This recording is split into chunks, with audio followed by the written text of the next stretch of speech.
Star Wars taught us that everything in life is a matter of point of view. Luke, you're going to find that many of the truths we cling to depend greatly on our own point of view.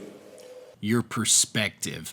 For instance, you could watch Predator Badlands and argue that it is not a neutered, family-friendly buddy comedy with cute alien pets and an emotional therapy session, and that it is redefining what a Predator movie should be.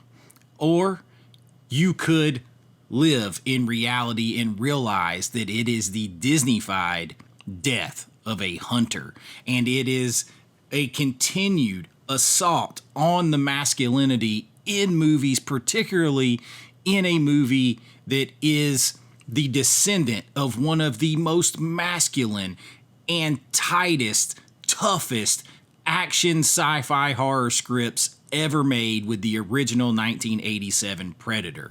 Look, I went into Predator Badlands with basically no expectations. Having seen the creature design and the light years of leaping backwards that design did from Stan Winston's original design, still, I put all that aside and went in with no expectations, and it managed to go even below those.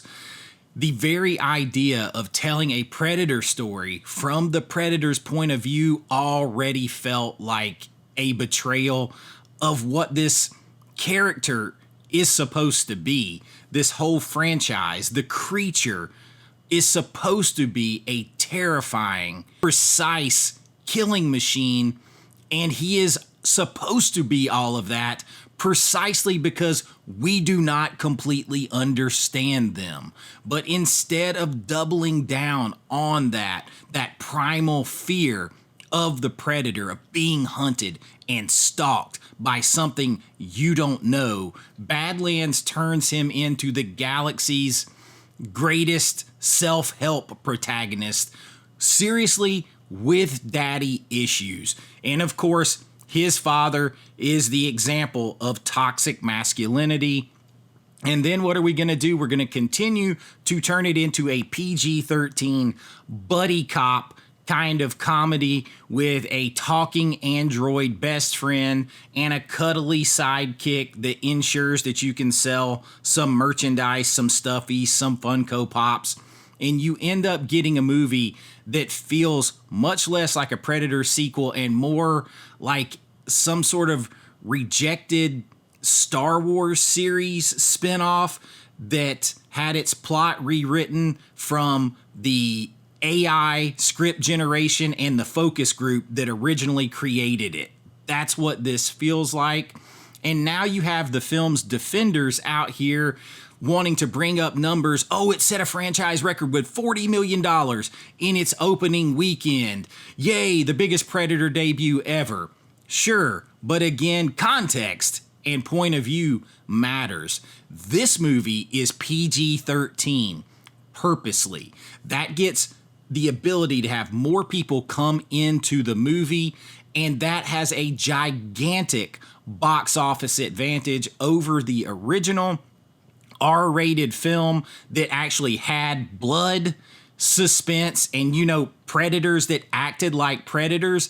It also is cashing in on history and legacy of that original Predator film. So it's basically cashing in on name recognition to the fans, and all of that had to be first established by the 1987 Predator film. So it's cashing in on all that, has all these advantages, and still that argument begins to look pretty flimsy when you realize, adjusted for inflation, the original made just over $80 million itself in its opening weekend. So that $30 million or so that it pulled in its opening weekend worldwide back then, over $80 million today. So yeah, perspective is important. So the so-called record-breaking success is just really another example of how Hollywood plays with math and plays with numbers to try to sell you something. They're going to sanitize something that you love, shrink it, but sell it wider and call it progress. Now, everything is not completely bad with the movie. Visually, it's fine. It's fine. It's very glossy and clean, and it's also very lifeless. The original, they were on location, in the jungle, in the heat, in the sweat, having all kinds of problems with hydration and injuries and insects and all kinds of stuff, while this one is completely soulless. Looks like it was entirely generated by a computer somewhere deep in a server farm. Every planet looks the same, smooth, perfect. You never get a sense that these people are in their environment at all. And the action scenes have basically no weight to them, partly because of that. It really just feels like you're watching a video game cutscene, and the redesign of the Predator somehow just manages to make him look worse, not only worse and smaller and less significant and less terrifying than over 40 years ago when the original movie came out, but it also kind of tries to humanize him way more than the original, which is the exact opposite you want from a Predator movie. And I am trying to wrap my mind around how you spend in excess of $100 million and you end up with something that looks way faker, for lack of a better term, and just kind of scaled down, less realistic, and all of that than Stan Winston's original creature that he had to redesign and make on the fly back in 1987. Then you have the problem of the quirky android character. This is where your buddy cop action movie basically comes in, because you've got a nonstop stream of quips and one-liners that are designed to generate memes. It feels like they were like pulling lines out of, recent Marvel writers group chats or something like that, because they're so, she never shuts up. She never shuts up. There's never a moment where she shuts up. And the need to humanize the Predator, because apparently nothing says terrifying alien monster hunter like a robot sidekick who's there to teach him about empathy.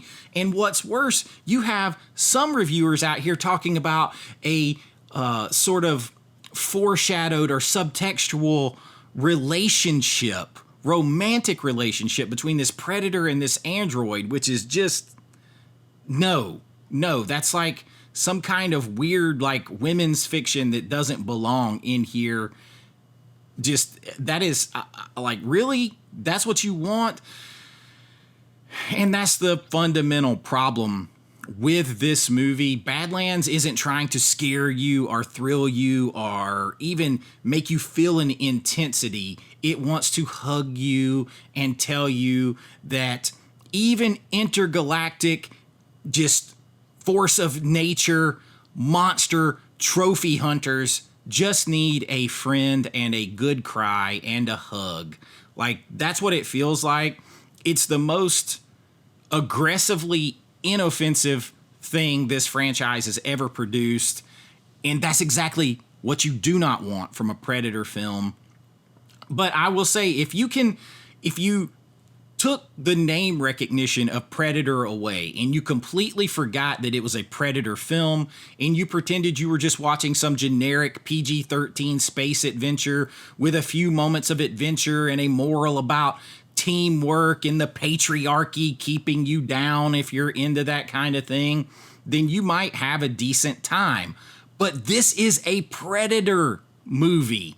And as a Predator movie, all those things make it a disaster, a complete tonal slap in the face of the original, because you don't walk in to the Predator in a Predator film of any kind expecting a quirky, found family type PG-13 adventure. You walk in expecting something physical, sweaty, scary, primal, brutal, and dangerous. And instead we get a Disney-fied sort of family therapy session in space. So if maybe Badlands is redefining Predator, I would argue that it is actually redefining it right out of existence. It's all set up to have a sequel, to just continuously cash in on this franchise and milk it for all it's worth until people completely hate it and it's discarded like an old paint can and forgotten about. And that is the method now with all of the great films that we grew up with in the 80s and 90s that are being reused for name recognition, but having what made them great spit on, erased, and completely shifted away. So I would say save your money. If you're curious about it, wait till it goes to streaming, but do not expect to feel the heat, the intensity, the drama, any of that of the original, of that jungle atmosphere. You're pretty much going to get the warmth of a computerized corporate boardroom setting that is painted glossy, and it feels like you're watching a video game. For me, as a massive fan of the original Predator, that I think is one of the top 10 films ever, this is a hard pass. And that's what I got for you this time. If you enjoyed it, please like and subscribe. It really helps out the channel. I don't do a ton of new reviews, but I cannot ignore Predator. It's one of my favorite movies of all time, and this ain't it, Chief. But until next time, be kind, rewind like always. This is Chase with AV Pop Culture, and I'll see you real soon. Bye-bye. I know.